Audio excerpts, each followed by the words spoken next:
Welcome to TYT Sports, everybody. Ben Mankewicz here. Paul George, of course, of the Indiana Pacers, as everybody knows, suffered that serious leg fracture in the Team USA tryouts. Well, the guys at 538 have developed a chart about what happens to NBA stars like Paul George after they suffer a serious injury. And it's a formula that admittedly was picked at random, but it's a pretty good idea of what happens. Basically, if a player generated at least 7.5 wins above replacement level in the season before the injury, then suffered the injury fewer than 20 games into the next season or before the season. That's what he looked at. That was the standard that Nate Silver and the guys at 538 used. And it's telling, because what is revealed is that some players come back very effectively. Other players come back 70 or 80%. And for an elite player, that can be very good. And some players barely come back at all, and essentially their careers are over. Being young helps, but because the guys at 538 are so smart, they also point out that many of those young players were on upward trajectories anyway, and maybe they would have had an even more upward trajectory if not for the injury. But sometimes there's the possibility also that the injury changes who you are and makes you a better player. I'm going to jump right to the end of the piece because I thought it was almost my favorite point. Perhaps, writes Nate Silver, in 2017, in April of 2017, Zach Lowe, who's a writer at Grantland, will be writing about how George was forced to become a better spot-up shooter while his mobility was limited after his initial return from injury. But then his quickness came back, making him a more multidimensional player than before. Here's hoping 10 years from now the injury won't be the first thing we think about when we think about Paul George. So that to me is just a great point, that maybe a guy comes back from an injury and that first year he doesn't have his explosiveness, so he becomes a better shooter. And then the next year his explosiveness comes back, but he's still a better shooter. And then the injury actually made you a better player. Let's take a look at the list. Kevin Love is at the top of it, 12.1 wins above replacement in the year right before his injury. Then when he was injured, it was at 1.5. Again, that's the year he got hurt. And then comes back, this was just last year, 17.3 wins above replacement. You see there, fourth on the list, Michael Jordan, who of course missed all those games in his second year with a broken foot. He was 17.7 wins above replacement his rookie year. Then he gets hurt, and then he comes back and becomes Michael Jordan. 20.3, 24.3, 23.9. Chris Webber, that was his shoulder injury, I believe, and he came back to be an extremely effective player.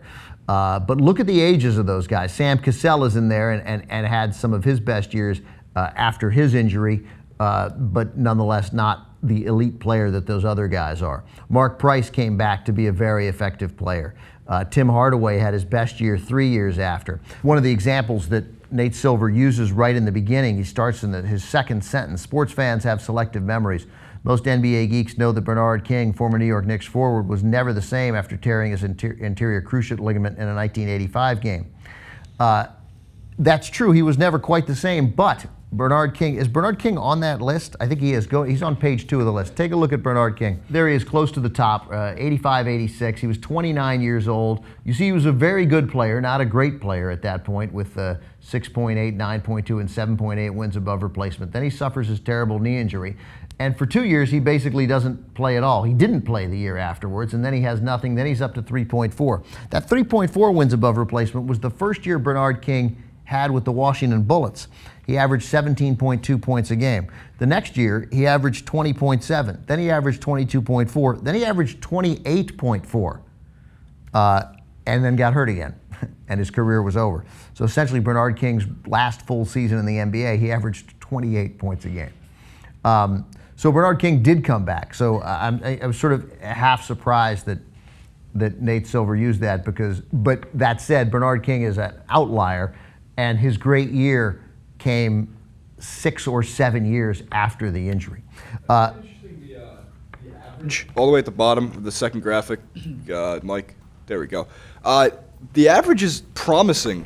I mean, 5.8 wins above replacement is not great, but at least for guys that are suffering, these are all guys who suffered some significant injuries in their careers. I hear you on the average of 5.8, but the average is, of course, skewered by the guys who did well. And look at that second page again. Look at how many guys didn't come back. Your Yao Mings, Jamal Mashburns, yeah. Yeah, and I mean, and even Gilbert Arenas, who gets up to 3.7 in the third year, but then goes down. I mean, Gilbert Arenas was an elite all-star player there, and never became. There's another. The list is littered with bullets.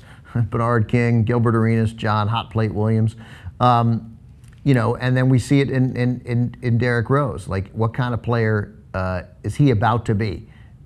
It looks like his explosiveness has come back. So far, he's generated nothing, but he'll play this year. Bill Walton, of course, generated nothing after his devastating injury when he was really among the best centers in the game.